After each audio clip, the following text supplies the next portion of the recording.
پی D M کو توڑنے کی؟ اور دوسرا میں چاہوں گا رسپونڈ کیجیے گا جہانگیر ترین صاحب کے معاملے میں، جس طرح عامر صاحب کہہ رہے ہیں کہ گروپنگ کا شکار ہیں وہ، تو کیا آپ کو بھی ایسا ہی لگتا ہے؟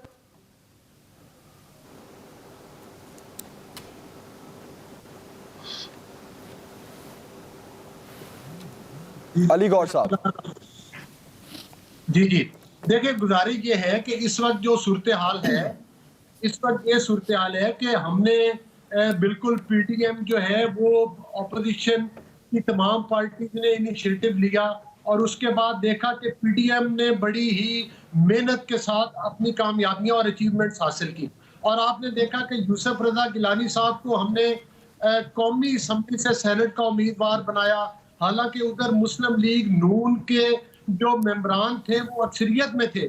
اقلیت ہونے کے باوجود یوسف رضا گیلانی صاحب کو نہ صرف کانٹیسٹ کروایا بلکہ انہیں ایز اے سینیٹر کامیاب کروایا۔ پھر اس کے بعد بات یہاں پر بھی نہیں رکی، ان کو چیئرمین سینٹ کا امیدوار بھی نامزد کیا اور اس میں بھی ان کو 49 ووٹس پڑے، اور جس طرح سے ان کا الیکشن چوری کیا گیا اور اب معاملہ عدالت میں ہے وہ بھی سامنے ہے آپ کے، اس میں بھی مسلم لیگ نون نے اور تمام اپوزیشن پارٹیز نے پیپلز پارٹی کا ساتھ دیا۔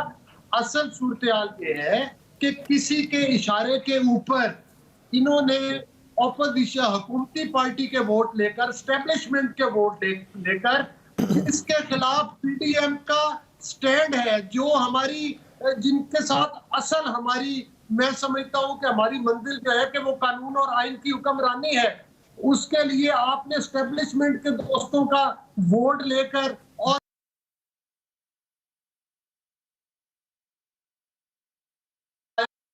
یہی عہدہ ہی آپ کو چاہیے تھا، تو ہم آپ کو چیئرمین سینٹ کا امیدوار بنا دیا تھا، ہم نے آپ کو سینیٹر منتخب کروا دیا تھا، تو اپوزیشن لیڈر کا عہدہ تو کوئی میٹر نہیں کرتا تھا۔ بہرحال اس کے باوجود کہ ہمارے شدید تحفظات ہیں، پھر بھی ہم یہ چاہتے ہیں کہ پی ڈی ایم میں جتنی بھی اپوزیشن پارٹیز ہیں وہ اکٹھے ہو کر چلیں۔ ہمارا مقصد آج بھی یہی ہے کہ یہ حکومت ایک سلیکٹڈ حکومت ہے اور ان کو ان کے گھر تک پہنچانا چاہیے، اور اس کے لیے ہم جدوجہد جاری رکھیں گے اور انشاءاللہ تعالی اس بات پر اتفاق رائے قائم رکھیں گے۔ اگر کہ پیپلز پارٹی کی وجہ سے ہمارے اس اتحاد کو دھچکا پہنچا ہے، اور آئندہ ہم توقع کرتے ہیں کہ اسٹیبلشمنٹ کی سپورٹ لینے کی بجائے صرف اور صرف پی ڈی ایم پر ہی تکیہ کریں گے، چونکہ ان کو جو بھی کامیابیاں ملی ہیں وہ پی ڈی ایم کی وجہ سے ملی ہیں، اسٹیبلشمنٹ کی وجہ سے ان کو کامیابیاں نہیں ملی ہیں۔ جی عامر صاحب، دیکھیں بات یہ ہے کہ یہی وہ معاملات ہیں کہ جنہیں سارے معاملے کو خراب کیا ہے۔ بالکل ٹھیک ہے، ووٹ زیادہ قومی اسمبلی میں پی ایم ایل این کے تھے، لیکن پی ایم ایل این کی خاتون تو جیت نہیں سکیں۔ اس کا مطلب یہ ہے کہ یہ کینڈیڈیٹ کی دلیری اور کینڈیڈیٹ کے موضوع انتخاب کی بات تھی۔ گیلانی صاحب نے قداور شخصیت ہونے کے باوجود لڑنے کا مقابلہ کیا، کیونکہ انہیں پتا تھا کہ اگر ہم نے اس حکومت کو قومی اسمبلی میں شکست دی تو یہ اس پہ عدم اعتماد ہوگا، اور ہمیں پی ایم ایل این ہمیشہ کہتی تھی نمبر دکھائیں نمبر دکھائیں، ہم نے نمبر دکھا دیے، اور اس کے بعد کیا ہوا؟ ساتھ یہ بڑی باتیں کرتے ہیں، بڑے دل کی بات کرتے ہیں، اور ساتھ اپوزیشن لیڈر سے انہوں نے رونا ڈالا ہوا ہے پچھلے 15 دنوں سے۔ بھائی گیلانی صاحب سے بہتر اپوزیشن لیڈر مل نہیں سکتا تھا، اگر وہ بنے ہیں تو آپ سمجھ کون سے وہ کسی کوئی باپ باپ کے ووٹ نہیں ہیں۔ اچھا، آپ کو کیا لگتا ہے عامر صاحب، سوال ہے میرا، اگر آپ کو کیا لگتا ہے اگر یوسف رضا گیلانی صاحب جو ہیں وہ اپوزیشن لیڈر نہیں رہتے، وہ ڈیسیژن پیپلز پارٹی واپس لیتی ہے اپنا، تو پھر معاملہ ٹھیک ہو جائیں گے؟ میں کہتا ہوں کہ یہ کوئی معاملہ ہی نہیں تھا، ہم نے ان سے رابطہ کیا نہیں، یہی ایک معاملہ ہے، اگر یہ کر لیں تو معاملہ ٹھیک ہو جائے۔ پی ایم ایل این تو یہی بتانا چاہتی ہے، لیکن میں آپ کو بتاتا ہوں کہ معاملہ کچھ اور ہے۔ 20 ستمبر کو ہم نے جو ایکشن پلان تھا اس کے اندر لکھا تھا کہ عدم اعتماد کی تحریک آئیں گی۔ اب انہوں نے جو خاموش اپوزیشن کا ایک ان کی مکہ ہے اسٹیبلشمنٹ کے ساتھ، زبیر صاحب بھی ملتے رہے ہیں آرمی چیف سے، ان لوگوں کی دونوں، زبیر صاحب ترجمان ہیں میاں صاحب کے اور مریم صاحبہ کے، ان کی ملاقاتیں ہوتی رہی ہیں آرمی چیف سے، اور ان کا صرف یہی تقاضا انہیں رہا ہے کہ آپ نے اپوزیشن نے بولنا نہیں۔ اسی وجہ سے نہ یہ مرکز میں بولے ہیں، شہباز شریف صاحب نے دھیمے راگوں میں بھی کوئی بات نہیں کی، اور اسی طرح یہاں پہ پنجاب میں بھی یہ خاموش ہیں۔ سر بولنے کو چھوڑیں عامر صاحب، بولنے کو چھوڑیں، ایک پیج پر نہیں رہے آپ نا معاملہ۔ نہیں، ہمارا ہم ایک پیج کیا نہیں، ہمارا ایک پیج یہ تھا کہ اس حکومت کو ختم کرنے کے ہم بالکل قریب تھے۔ ہم نے نمبرز دکھا دیے تھے. اب یہ ترین فیکٹر آپ لیں تو یہ حکومت گھر جا رہی تھی. یہ کون ہے جس نے کہا کہ ہم نے تحریک عدم اعتماد نہیں کرنی؟ یہ کون ہے جس نے اپنی مرضی سے لانگ مارچ کے فیصلے کو ختم کیا اور نتھی کیا استعفوں کے ساتھ؟ یہ تو اتنے ضدی ہیں, پہلے بھی نہیں مانتے تھے ہم ضمنی الیکشن میں نہیں جائیں گے, ہم سینٹ کا الیکشن نہیں لڑیں گے. اب اتنے مزے لے لیے, اب روز یہ فتح کے جو پیغامات جاری کرتے ہیں وہ ہماری دانش کے کیے ہوئے فیصلوں کا نتیجہ ہے. تو بھائی اگر آپ کا اتنا بڑا دل ہے تو میں ابھی آپ سے منت کر لیتا ہوں کہ جب تک چیئرمین سینٹ کے اوپر گیلانی صاحب کا فیصلہ نہیں آتا تب تک آپ گیلانی صاحب کو لیڈر آف دا اپوزیشن رہنے دیں, اتحاد کو نہ توڑیں. اگر آپ کے پاس اس سے بہتر ہوگا بندہ تو ہم آپ کا مان لیں گے, لیکن اگر آپ کسی نو بھارت کو اپوزیشن لیڈر بنانا چاہیں تاکہ یہاں بھی آپ مکمکا کر کے چپ کر کے بیٹھ جائیں, جیسے آپ قومی اسمبلی میں اپوزیشن نہیں کر رہے, لیڈر آف دا اپوزیشن خاموش ہے, جیسے آپ پنجاب میں نہیں کر رہے, اسی طرح آپ کا مکمکا ہے کہ آپ نے سینٹ میں بھی چپ کر جانا. ٹھیک ہے عامر صاحب, پوائنٹ آف ویو آ گیا آپ کا. عامر صاحب آپ یہ کہتے ہیں کہ نون لیگ کا مکمکا, نون لیگ کہتی ہے پیپلز پارٹی وکٹ کی دونوں طرف کھیلتی ہے. ایک بریک لیتے ہیں جی, بریک کے بعد چاہتے ہیں اسے کنٹینیو کریں گے. ویلکم بیک ناظرین. ہمایوں اختر صاحب آپ کی طرف آنا چاہوں گا میں. آج نئے وزیر خزانہ شوکت ترین صاحب نے اپنے عہدے کا حلف اٹھا لیا ہے, تو کیا وہ مہنگائی کو کنٹرول کر پائیں گے؟ دیکھیے, جو آئی ایم ایف کی پروگرام ریسٹور کرنے کی کنڈیشنلٹیز ہیں اس میں غالباً ایڈمنسٹرڈ پرائسز, مثلاً جو پرائسز بجلی کی ہیں اس میں اضافہ نظر آ رہا ہے. اس میں دو وجوہات ہیں, ایک تو آئی ایم ایف کی وجہ سے جو ٹیرف پڑیں گے, اور دوسرا دنیا میں جو تیل کی قیمتوں میں دنیا کی ڈیمانڈ کی وجہ سے اضافہ ہو رہا ہے. تو اس میں تو کنٹرول صرف تب کیا جا سکتا ہے کہ اگر جو گورنمنٹ کے سیلز ٹیکس ہے پیٹرولیم پروڈکٹس پہ یا پیٹرولیم ڈیولپمنٹ لیوی ہے اس کو کم کیا جائے. وہ اگر کم ہوگی تو آپ کے ریونیو جو پہلے ہی انڈر پریشر ہے اس پہ فرق پڑے گا. تو یہ بہت بڑا ایک چیلنج ہوگا نئے فائنانس منسٹر کے لیے. دوسری بات یہ ہے کہ جی جو ہمارے, کیونکہ finance minister economic coordination committee کی سربراہی کرتے ہیں جس کا ایک ہر دفعہ ایک آئٹم ہوتا ہے کہ سپلائی سچویشن دیکھی جائے, ملک کی سٹاکس کتنے ہیں, کراپس پوزیشن کیا ہیں, جس سے ڈٹرمن کیا جاتا ہے کہ کسی چیز کی قلت تو نہیں نظر آ رہی, اس کے مطابق پلان کر کے لوکل ایکشن یا امپورٹس کیے جاتے ہیں. سپلائی سائڈ میں میں سمجھتا ہوں کہ بہت گنجائش ہے بہتری لانے کی, اور اگر ہم supply side finance minister improve کر سکے تو جی قیمتوں میں بہتری آ سکتی ہے. ہمایوں صاحب ابھی تک کیوں نہیں ہو پایا یہ؟ اگر وزارت خزانہ ہی دیکھ لیں کون کون سے منسٹرز اس پہ رہے, اور ابھی تک جس طرح آپ نے کہا کہ سپلائی سائڈ جو ہے اس میں بہتری کی بہت گنجائش ہے. ٹھیک ہے, اب تیل کی قیمتیں یا آئی ایم ایف کی جو کنڈیشنز ہیں اس کو فلفل بھی کرنا ہے گورنمنٹ نے, لیکن پھر بھی آپ کو فیکٹس اینڈ فگرز غلط ملنا, ڈیجٹس غلط ملنا, چینی والا معاملہ جس میں حکومت نے یہ کہا کہ ہمیں فگرز اس کے غلط ملے, پہلے آپ نے ایکسپورٹ کی اجازت دے دی پھر آپ کو امپورٹ کرنی پڑی, تو اس سپلائی سائڈ پہ کیوں آپ کو اتنی مشکلات پیش آ رہی ہیں؟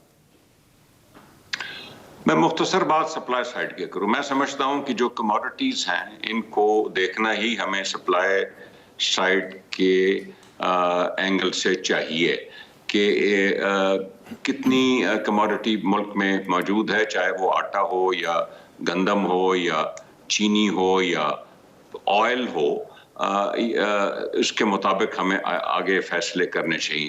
ہمارے دور کے شروع میں جو آئی مہنگائی اس کی ایک بہت بڑی وجہ یہ تھی کہ کیونکہ آپ نے روپیہ کو اوور ویلیو رکھا ہوا تھا, روپیہ اوور ویلیو ڈالر کے مقابلے میں جو اس کی قیمت ہونی چاہیے تھی اس سے آپ نے بہت زیادہ رکھی ہوئی تھی. اس سے یہ ہوتا ہے کہ آپ کی امپورٹ سستی ہو جاتی ہیں, اور امپورٹس کی وجہ سے کھانے پینے کی اشیاء, لیکن اس سے ایک بہت بڑے مسائل پیدا ہوتے ہیں کہ کیونکہ آپ کی ایکسپورٹ انکمپیریٹو ہو جاتی ہے تو ملک میں یہ جو جس کو ہم کہتے ہیں ڈالروں کی کمی, بیلنس آف پیمنٹ ڈیفیسٹ, وہ آ جاتا ہے. اور پاکستان 23 مرتبہ آئی ایم ایف کے پاس صرف اس وجہ سے گیا ہے کہ مختلف دوروں میں وہ ڈالروں کی کمی پیدا کر دی جاتی ہے, کیونکہ کچھ عرصے کے لیے آپ روپیہ کو اوور ویلیو رکھ کے اپنی جو باہر سے چیزیں آ رہی ہوتی ہیں کھانے پینے کی اشیاء یا پیٹرول اس کو سستا رکھتے ہیں، لیکن اس کے ایفیکٹس بڑے ڈیمیجنگ ہوتے ہیں. بلکہ یہاں تک کہ آپ یقین کریں کہ پی ایم ایل این کے دور میں اربوں ڈالر مارکیٹ میں جھونکے گئے کہ ہم روپیہ کو مضبوط رکھ سکیں. اور جب آئی ایم ایف آتی ہے تو آئی ایم ایف کی پہلی کنڈیشن یہ ہوتی ہے کہ روپے کی جو صحیح قیمت ہے جس پہ ہونا چاہیے اس پہ لایا جائے. اور آپ نے دیکھا کہ روپیہ کو وہ گر کے 165 تک گیا، اب تو امپروو کر کے 155 تک یا اس سے بھی بہتر ہو چکا ہے. اس سے بہت زیادہ مہنگائی پیدا ہوتی ہے، اس سے کھانے پینے کی اشیاء مہنگی ہوتی ہیں، اس سے پیٹرول مہنگا ہوتا ہے، اس سے بجلی مہنگی ہوتی ہے. تو شروع ہمارا زیادہ جو مہنگائی کی وجہ تھی وہ یہ وجہ تھی. صحیح. اچھا ہمایوں صاحب، ایک سوال میں اور بھی آپ سے پوچھنا چاہوں گا. آپ نے جس طرح بھی ذکر کیا ایکسپورٹس کا، وزیراعظم صاحب نے خود بھی پہلے 1-2 سالوں میں ایکسپورٹس پر بہت توجہ دی کہ ہمیں امپورٹس کو کم ایکسپورٹس کو زیادہ کرنا چاہیے. یہی بات نون لیگ کی کہ فیک طریقے سے ڈالرز کو جھونکا گیا مارکیٹ میں. ٹھیک ہے، یہ ساری چیزیں. لیکن سر سوال میرا یہ ہے، آپ نے کموڈیٹیز کی بات کی، آپ کو نہیں لگتا کہ زراعت کے شعبے پر توجہ دینے کی بھی ضرورت ہے؟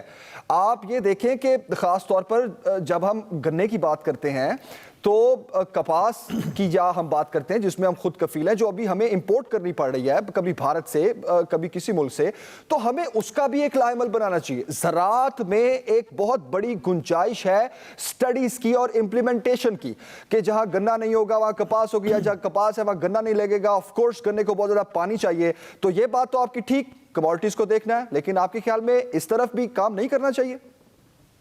دیکھیے ضرور کرنا چاہیے سخیرہ صاحب، لیکن میں گزارش کروں گا، اور میں یہ نہیں کہہ رہا کہ میں دوسروں پہ الزام لگا رہا ہوں یا میں کہہ رہا ہوں کہ دوسری حکومتوں میں بھی نہیں ہوا. پاکستان میں سالہ سال سے زراعت کے شعبے میں ہمیں کسی قسم کی کوئی پیش رفت نظر نہیں آئی. آپ ییلڈ پر ایکڑ دیکھ لیں یا آپ سیڈز دیکھ لیں. آپ کی کاٹن کا جو سب سے بڑا ڈیبیکل ہوا ہے، جو کہ ہم 15 ملین بیل سے 6-7 ملین بیلز پہ آ گئے ہیں، اس کی، اور انڈیا جو ہے وہ ہم سے پیچھے ہوا کرتا تھا، وہ 40 ملین بیل سے اوپر چلا گیا ہے. اس کا مطلب ہم وہ صحیح وہ بیٹی کاٹن اور ہم وہ پالیسیز ہی نہیں اپنا سکے جس سے ہم کاٹن کے کراپ کو یا باقی اشیاء میں بھی، باقی جو ایگریکلچر کموڈیٹیز ہیں، نہ ہم سیڈز امپروو کر سکیں، نہ ہم اپنے اریگیشن سسٹمز امپروو کر سکیں، نہ ہم اپنی ییلڈز پر ایکڑ امپروو کر سکتے ہیں. آپ یقین کریں کہ پاکستان کا ایگریکلچر سیکٹر بنیادی طور پہ مدر نیچر پہ ڈیپینڈ کرتا ہے کہ دھوپ صحیح آ گئی، بارش صحیح ہو گئی، وائرس آیا نہیں آیا، وہ اگر ہو گیا تو ٹھیک ہے، کراپ اچھا ہو گیا، نہیں ہوا تو کراپ خراب ہو گیا. اس میں پیچھے کچھ سائنٹیفک اور پالیسی پلاننگ سالہ سال سے پاکستان کے ایگریکلچر سیکٹر میں موجود نہیں ہے. ٹھیک ہمایوں صاحب، آپ کو پوائنٹ آف ویو آگے. ایک بریک لیتے ہیں جی، بعد واپس آتے ہیں، یہیں سے کنٹینیو کریں گے. ویلکم بیک ناظرین. عامر حسین صاحب، آپ کی طرف آؤں گا. آپ کے خیال میں اب نئی معاشی ٹیم جو ہے وہ عوام کو ریلیف دے پائے گی؟ دیکھیں، جو بھی معاشی استحکام ہے وہ سیاسی استحکام کے ساتھ آتا ہے. یہ پوری دنیا اس گر کو جانتی ہے. اور سیاسی استحکام کے ساتھ ساتھ آپ کی معاشی پالیسیوں کے اندر ایک تسلسل چاہیے. اچھا، اگر آپ رینٹا منسٹر کے ساتھ فائنانس منسٹری چلائیں گے، پہلے آپ کا ایک پوسٹر بوائے تھا، اسے آپ نے بتایا کہ یہ تو معیشت کا سکرات ہے، یہ آئے گا اور ملک بدل جائے گا، میرے پاس ٹیم ہی بڑی ترین ہے، معاشی پالیسیز تو میرے پاس ایسی ہیں کہ دنیا بھر سے لوگ نوکریاں کرنے ادھر آئیں گے اور ہم قرضے لوگوں کو دیں گے. یہ ساری تقریریں ہیں اور اس کے لیے انہوں نے 100 دن مانگے تھے. اب 3 سال گزرنے کے بعد آج ان کا یہ کیا جواب ہے؟ ان کے 4 انہوں نے وزیر خزانہ تبدیل کیے ہیں. اب پھر جو 5واں وزیر خزانہ لے کے آئے ہیں وہ بھی 6 مہینے کے لیے ہے، کیونکہ وزیر خزانہ کا وہ غیر منتخب ہے، 6 مہینے سے اوپر جا نہیں سکیں گے. اس کا مطلب ہے یہ بھی مستقل نہیں ہے. مطلب آپ یہ کہہ رہے ہیں جب تک سیاسی استحکام نہیں ہوگا تب تک معاشی استحکام بھی نہیں ہوگا. سیاسی استحکام کو یہ برباد کرتے ہیں اپنی بدزبانی سے، اور معاشی استحکام کا انہوں نے بیڑا غرق. آج پاکستان ابھی جو اتنے آپ نے سوالات کیے ہمایوں اختر صاحب سے، یہ صرف پیپلز پارٹی کے علاوہ ہمیشہ ہر حکومت کا حصہ رہے ہیں اور معاشی چیزوں کو سمجھتے بھی ہیں. یہ دیکھیں کہ اگر آپ اس طرح، آج پاکستان کی صورتحال یہ ہے کہ آپ نے زراعت کو پس پش کہنا بڑا ضروری. آج پاکستان کی اکانومی، بنگلہ دیش تو چھوڑیں، افغانستان سے جنگ زدہ ملک سے نیچے ہے. علی گوہر اور ابھی صاحب بھی باتیں کر رہی ہے علی گوہر صاحب یہ لاسٹ کامنٹ سر، بڑا کہا جاتا ہے کہ نون لیگ نے بڑا فیک طریقے سے مارکیٹ کو کیپچر کیا ہوا تھا، بڑے ڈالرز جھونکے گئے. اب اس بات کے علاوہ آپ کے خیال میں ابھی جو نئی پالیسیز ہیں حکومت کی ریلیف دے پائیں گی عوام کو؟